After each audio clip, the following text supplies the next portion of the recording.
Hello, parents.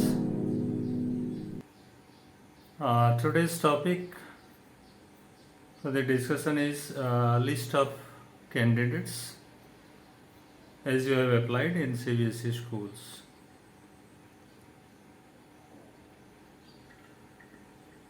The list of candidates which tells you specifically what should be entered in the student's biodata and what should not be entered wrongfully in the student's biodata. See, we all know that we are now Aadhaar based society. Almost आज के दिन में आधार की जो वैधता है मैं उसके ऊपर तो नहीं बोलूँगा, लेकिन आधार बेस्ड मैं इसीलिए बोल रहा हूँ कि आपकी सारे चीज़ धीरे धीरे आधार से लिंक्ड अप है, पैन से लिंक्ड अप है, और आधार और पैन दो इम्पोर्टेंट चीज़ आपकी लाइफ में इतना एंटेंगल्ड है कि आपको कोई भी रॉन्ग एंट्री अगर करना है, आधार में हो तो पैन में रिफ्लेक्ट होगा, पैन में हो तो आधार में रिफ्लेक्ट होगा. इसका मतलब ये है कि हम डिजिटल एंट्री जो भी है, डिजिटल एंट्री इधर इन द स्कूल्स और इन एनी ऑफिस रिकॉर्ड, कोई भी डिजिटल एंट्री हम करते हैं, चाहे आप इलेक्शन की कार्ड बना रहे हैं या चाहे आधार की बना रहे हैं, चाहे पैन की बना रहे हैं, चाहे कहीं भी बैंक की कोई फॉर्म भर रहे हैं, आप आधार एंट्री अगर नहीं कर रहे हैं तो आपकी form most probably getting rejected.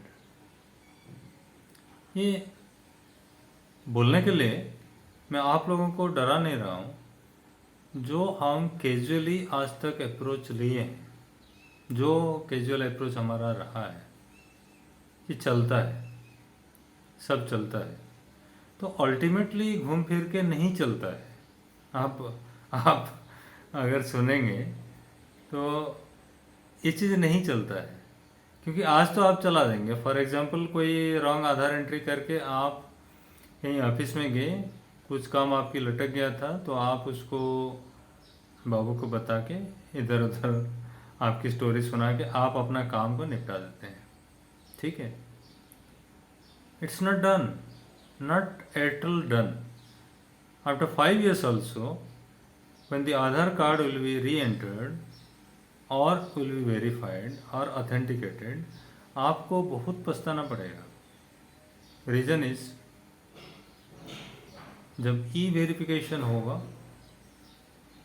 या कोई भी डिजिटल वेरिफिकेशन आपकी होगा या ई सिग्नेचर आप देने के लिए तैयार होंगे, उसी टाइम ये सब चीज़ें आपकी रिजेक्ट हो जाएगा. तो आए हम एक बेसिक प्रण करें कि कोई भी डिजिटल एंट्री हम बच्चे के लिए हो, हमारे लिए हो, या घर की कोई भी मेंबर के लिए हो, अगर हम कहीं करवा रहे हैं तो अटमोस्ट इम्पोर्टेंस के साथ करवाएं. क्या होता है, हमारा 1 मिनट का कैजुअल एटीट्यूड हमारे 1 साल की नींद उड़ा सकता है.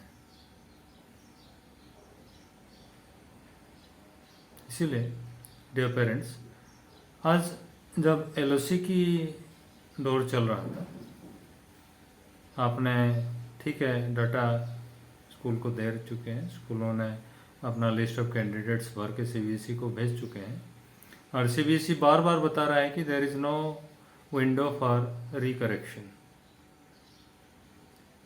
बट फिर भी आप लोगों को लगता है कि सीबीएसई ने ऐसे बोलता है और उसके बाद फिर खोल देता है विंडो.